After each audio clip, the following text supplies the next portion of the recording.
nessa parte, nós vamos ver alguns resultados teóricos que vão nos ajudar a utilizar o método da biseção, né?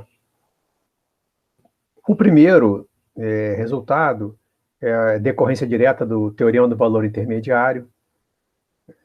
Outro nome desse teorema do valor intermediário é o teorema de Bolzano. E esse corolário, ele é exatamente o que nós falamos no início da aula, né? Ele diz o seguinte: se f de x for uma função contínua, real, de variável real, definida no intervalo fechado, exatamente o que eu falei no início da aula, tá? Uma função de R em R, né, real, nesse intervalo fechado. Se você tiver nos extremos desse intervalo sinais opostos, né, sinais diferentes de f de A e f de B, tá certo? Então tem pelo menos um ponto nesse intervalo aberto, AB, que é um zero, ou é uma raiz da função, tá certo? Então lá dentro desse intervalo vai ter um cara que vamos ver um exemplo aqui gráfico disso que está acontecendo. Repara, aqui eu botei, né, o f de A, f de B estão aqui, é uma função contínua, quer dizer, o gráfico, se o gráfico é uma curva contínua, é porque ele representa uma função contínua, então é uma função contínua, e eu tenho f de B vezes f de A menor do que zero. Então, realmente, nesse caso aqui, tem pelo menos um, no caso, objetivamente aqui tem 3, né? Eu não falo o número, esse teorema não diz quantos são, ele diz que tem pelo menos um, tá? Ele fala da existência de pelo menos um cara, tá? Agora, será que a gente pode melhorar um pouco? Porque aqui a gente usou a continuidade da função, né? E informação sobre os valores da função na extremidade. Podemos melhorar? Podemos. E aí nós vamos ter um resultado de unicidade, que diz que só tem um termo, um elemento nesse intervalo que dá um zero de função. Tá? Vamos ver qual é a condição. É muito parecido, função contínua, real, de variável real. Exato. Continua o caso do f de A e f de B terem sinais contrários, mas aqui ele coloca mais uma condição.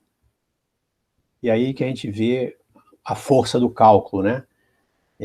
Caso a derivada exista entre A e B, ou seja, no intervalo aberto a B, se tem a derivada, e ela mantém o seu sinal, ou seja, não troca de sinal, então, nesse caso, tem apenas um ponto no intervalo. Tá certo? Então, que é esse caso aqui, ó. Vamos dar um exemplo desse caso aqui. Repara. Aqui, ó.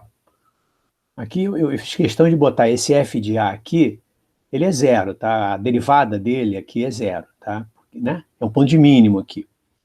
Mas eu estou querendo que ele... E não mudaria de sinal, porque zero não tem sinal, mas tudo bem.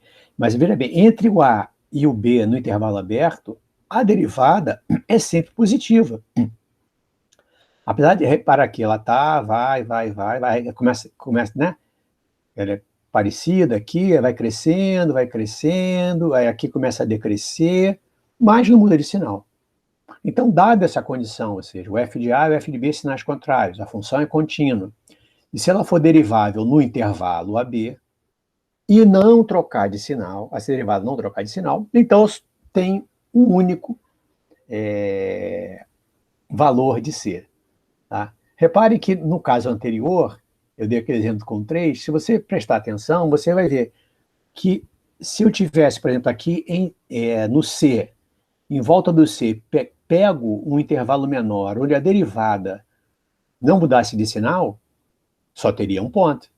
A mesma coisa aqui no D, tá vendo? A derivada é negativa, né? Se eu tivesse pego entre aqui e aqui, por exemplo, né? Ele seria negativo e teria só um valor. A derivada, desculpa, só um valor não. Teria o mesmo sinal o tempo todo, negativo. Teria só um, né? E a mesma coisa para o E. A demonstração desse teorema não é complicada, mas é uma demonstração que os alunos de matemática com certeza vão estudar. São demonstrações fundamentais para estudar matemática. Mas os alunos das outras disciplinas não têm que se preocupar tanto com a demonstração, mas sim com as hipóteses de uso, né? Quais são as hipóteses de uso desse primeiro teorema? Né? Ele diz o seguinte: primeiro, a função tem que ser contínua, tá certo? Tem que estar definida nesse intervalo fechado aqui, tá certo? E Nas extremidades do intervalo, a função tem sinais contrários. Tá legal? Tem sinais contrários. Então, isso aí é fundamental, essas são as duas hipóteses desse teorema, né?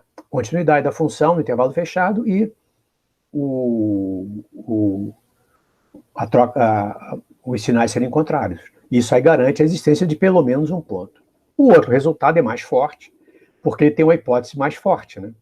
Ele tem uma hipótese de existência da derivada.